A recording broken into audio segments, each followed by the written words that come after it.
Welcome to our channel easy and deep वे।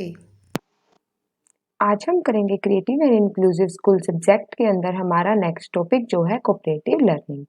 पहले देखते हैं एग्जाम में इसका क्वेश्चन ऑलरेडी कैसे आया हुआ है और कैसे आगे भी पूछ सकते हैं। What is cooperative learning? Discuss the goals and benefits of cooperative learning in inclusive education. यानी कोऑपरेटिव लर्निंग का मीनिंग, डेफिनेशंस, उसकी कैरेक्टरिस्टिक्स और बेनिफिट्स को हम डिटेल में डिस्कस करेंगे। तो चलिए शुरू करते हैं। Meaning of cooperative learning.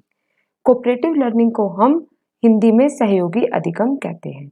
इसमें स्टूडेंट्स को एजुकेशन के साथ सोशल बिहेवियर भी सिखाया जाता है, जिसमें बच्चों को स्मॉल ग्रुप्स में डिवाइड करके अलग अलग एक्टिविटीज को साथ में परफॉर्म करने को कहा जाता है, ताकि एक कॉमन गोल को कोलैबोरेशन व सपोर्ट के साथ अचीव किया जा सके। जिसे बच्चों को जिग्सो यानी पजल सोल्व करने को दिया जाता है, जिसे हर ब्लॉक पर कोई न कोई वर्ड लिखा होता है। उसे बच्चों को उन्हें मीनिंगफुली अरेंज करने को कहा जाता है। फिर ग्रुप में हर बच्चा उन्हें सोल्व करता है और बाकी ग्रुप मेंबर्स को भी टीच करता है। तो इससे कोऑपरेटिव लर्निंग में हेल्प मिलती है, यानी कि हर बच्चा हर टॉपिक को इजीली कर सकता है। पढ़ते हैं। In cooperative learning children work together to see solutions to problems and to complete the assignment. यानी कि बच्चे एक साथ मिलकर किसी भी असाइनमेंट को कंप्लीट करने के लिए काम करते हैं। The need of cooperative learning increasing day by day. क्योंकि आज हर कोई काम टीम में करना पसंद करता है, क्योंकि टीम में वर्क करने से वो काम बहुत ही इजीली और इफेक्टिवली होता है। It is a procedure used by a mixed ability group to teach. Mixed ability group कौन कौन से होते हैं? जैसे लो परफॉर्मर और हाई परफॉर्मर, या फिर हम कह सकते हैं नॉर्मल स्टूडेंट्स और डिसेबल स्टूडेंट्स। वो एक दूसरे की कमियों को डिस्कस करते हैं। जिसके जो बच्चा इंटेलिजेंट है और जो बच्चा लो है, जिसकी परफॉर्मेंस, वो एक दूसरे की हेल्प करते हैं to achieve a common goal with mutual collaboration and support. और वो आपस में उनकी अंडरस्टैंडिंग और कम्युनिकेशन बहुत अच्छी होनी चाहिए। It provides opportunity to children to learn academic skills and social skills. जिससे उनकी अकेडमिक स्किल्स कौन कौन सी होती हैं और सोशल स्किल्स वो अच्छी बनती है, जैसे asking questions, answering questions, offering suggestions, good manners, speaking positively about others, correcting others etcetera. यानी कि एक दूसरे से वो कोई भी डाउट्स पूछ सकते हैं, जिसको वो डाउट्स आता है वो उसको दूसरे के डाउट्स को क्लियर कर सकते हैं, अपने सजेशंस दे सकते हैं। जैसे ग्रुप डिस्कशन में होता है कि जिसको कोई भी पॉइंट्स अच्छा लगता है वो बताता है और जिसको नहीं लगता वो भी अपने पॉइंट्स रखता है। और इसमें सोशल स्किल्स भी, जैसे गुड मैनर्स, एथिक्स, कैसे हम किसी के साथ पॉजिटिव बिहेव करते हैं, ये सब भी सिखाया जाता है।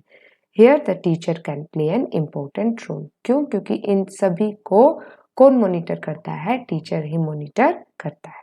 अब करते हैं definition. Definition by Bars. Bars ने क्या कहा है? Cooperative learning is such a system that requires the assistance from all types of groups, upper और लोअर, मीडियम और एवरेज। यानी कि उसने हर ग्रुप का एक सेक्शन बनाया है, जिससे कि जिसमें लोअर और अपर या फिर मीडियम और एवरेज बच्चों को इंक्लूड किया जाता है, जो अपनी प्रॉब्लम्स को सॉल्व करते हैं। Cooperative learning keeps a wider range of intellect as well as the mutual help. अब इसमें म्यूचुअल अंडरस्टैंडिंग होती है, जैसे कि कोलैबोरेशन और सपोर्ट। अब देखते हैं कैरेक्टरिस्टिक्स ऑफ कोऑपरेटिव लर्निंग। इसमें क्या क्या है? पॉजिटिव इंटरडिपेंडेंस, जो कि एक दूसरे को गोल को अचीव करने के लिए एक दूसरे पे डिपेंड होते हैं। इंडिविजुअल अकाउंटेबिलिटी, हर एक इंडिविजुअल ग्रुप में हर एक्टिविटी को परफॉर्म करने के लिए रिलायबल होता है। Face to face promotive interaction, इसमें बच्चों को एक सामने बिठाया जाता है, ताकि एक दूसरे को देखकर वो उनकी डिफिकल्टीज को समझ सके और उनका सॉल्यूशन भी निकाल सके। कोलैबोरेटिव स्किल्स, इसमें क्या होता है? कोई भी एक लीडर चुना जाता है और वो लीडर सारे ग्रुप्स के डिसीजंस को लेता है और उन्हें सबको एक्सप्लेन करता है, और वो एक मॉनिटर की तरह हर एक की प्रोग्रेस को भी लीड करता है। Group processing. ग्रुप प्रोसेसिंग में क्या होता है? सारे बच्चे एक साथ मिलकर एक गोल को अचीव करने के लिए एक सेटअप तैयार करते हैं और उसको सबको परफॉर्म करने के लिए दिया जाता है। हेट्रोजीनियस ग्रुप्स, इसमें ग्रुप्स अलग अलग भी हो सकते हैं कि एक बच्चा नॉर्मल है, एक डिसेबल्ड है, एक लो परफॉर्मर है, एक हाई परफॉर्मर है। ऐसा नहीं है कि सारों की परफॉर्मेंस एक जैसी है। चलिए पढ़ते हैं positive interdependence.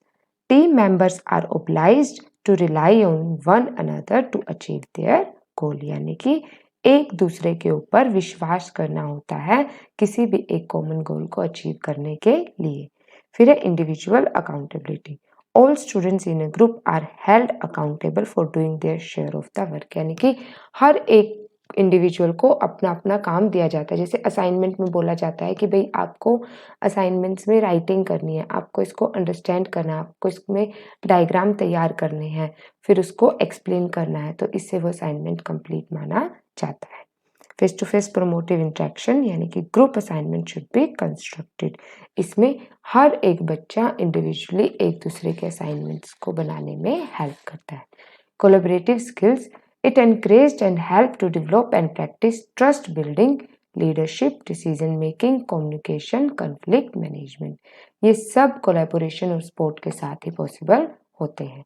Group processing, in cooperative learning team members set up group goals for students who sit together facing each other, यानी कि जो ग्रुप मेंबर्स होते हैं वो एक दूसरे की तरफ देख के इंटरेक्शन करते हैं और अपने असाइनमेंट्स को कंप्लीट करने के लिए हर एक मेंबर्स अपनी अपॉर्चुनिटी को लीड करता है, परफॉर्म करता है और उसे इवेलुएट भी करता है। Heterogeneous groups, individuals who are different from others work together in a group and learn from each other, यानी कि जो बच्चा लो परफॉर्मर होता है, डिसेबल्ड होता है, वो नॉर्मल बच्चों से या हाई परफॉर्मर बच्चों से कुछ ना कुछ सीखने के लिए ग्रुप का पार्ट बनता है। अब देखते हैं types of cooperative learning.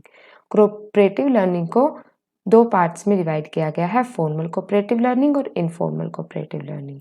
Formal cooperative learning में होता है कि इसमें कोई भी ऐसे रूल्स रेगुलेशंस नहीं होते, बच्चे सिर्फ अपने अकॉर्डिंग ही अपनी नॉलेज और स्किल्स को बिल्ड करते हैं। और इनफॉर्मल में क्या होता है, टेम्परेरी ग्रुप बनाया जाता है जिसमें कोई एक असाइनमेंट कंप्लीट होने के बाद उसको ग्रुप्स को फिर खत्म कर दिया जाता है।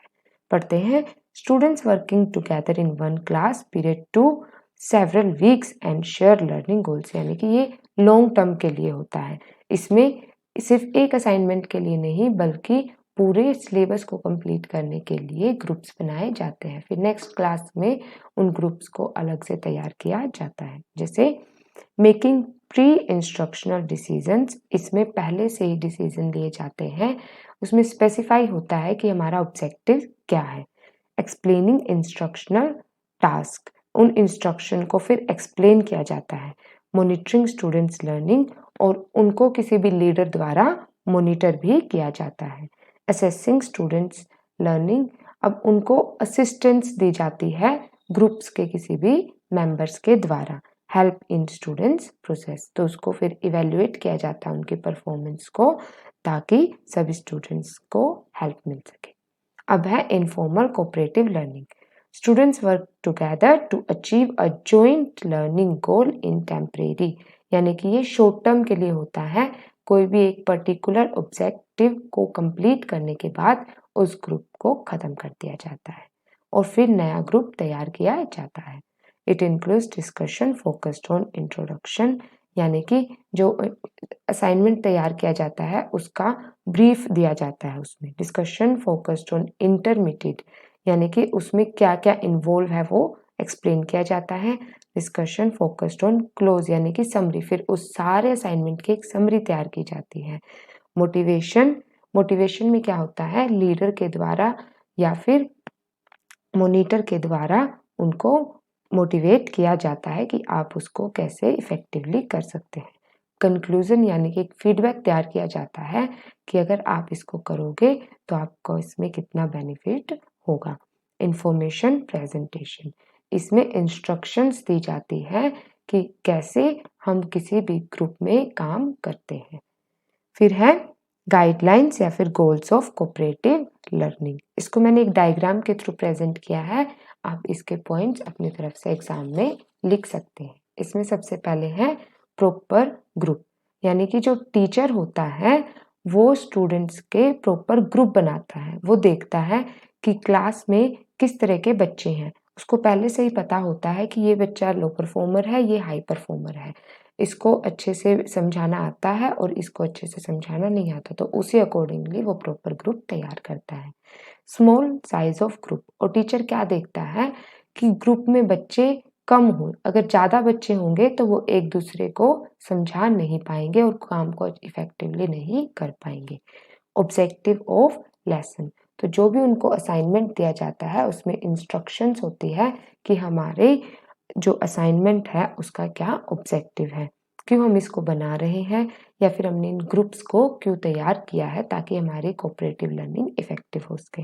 ग्रुप लीडर, अब देखिए एक मेंबर होता है जो सबको मॉनिटर करता है।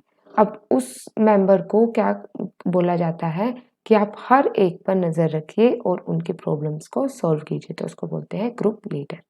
एक्सप्लेनिंग द टास्क, उनको हर एक को डिस्ट्रीब्यूट किया जाता है टास्क स्टूडेंट्स में कि आपको ये काम करना है, आपको फर्स्ट यूनिट कंप्लीट करनी है, आपको सेकंड यूनिट करनी है, आपको थर्ड यूनिट करनी है। जिसको आती है वो करेगा, जिसको नहीं आती वो एक दूसरे की हेल्प ले लेगा। एंश्योर इंटरेक्शन अमंग ऑल, यानी कि फेस टू फेस इंटरेक्शन करते हैं बच्चे एक दूसरे से ताकि उनके बीच में म्यूचुअल अंडरस्टैंडिंग बन सके। Monitor the progress of each other, तो टीचर होता है जो इनकी प्रोग्रेस को मॉनिटर करता है कि वो कितना अच्छे से टास्क को परफॉर्म कर रहे हैं। प्रोवाइड असिस्टेंस टू ग्रुप, और उन ग्रुप्स को असिस्टेंट भी दी जाती है टीचर्स के द्वारा जब भी उनको ज़रूरत पड़ती है, कि उनको अगर किसी भी प्रॉब्लम को डायग्नोज करने में दिक्कत आती है तो वो टीचर्स के पास जा सकते हैं, टीचर उनकी हेल्प करते हैं। Evaluate the performance of individual, फिर उनकी परफॉर्मेंस को इवेल्युएट यानी कि मार्किंग या स्कोरिंग के थ्रू असाइन किया जाता है और उस टास्क को कंप्लीट माना जाता है। तो हम कह सकते हैं कि कोऑपरेटिव लर्निंग में वेरियस रूल्स व रेगुलेशंस के थ्रू, बहुत सारी गाइडलाइंस के थ्रू हम कोऑपरेटिव टीचिंग करते हैं ताकि हमारा गोल अचीव हो सके। ठीक है, तो अगर आपको ये टॉपिक समझ आया हो तो इसे अपने फ्रेंड्स के साथ शेयर कीजिए और नेक्स्ट वीडियो की नोटिफिकेशन के लिए हमारे चैनल को सब्सक्राइब कीजिए। Thank you for watching.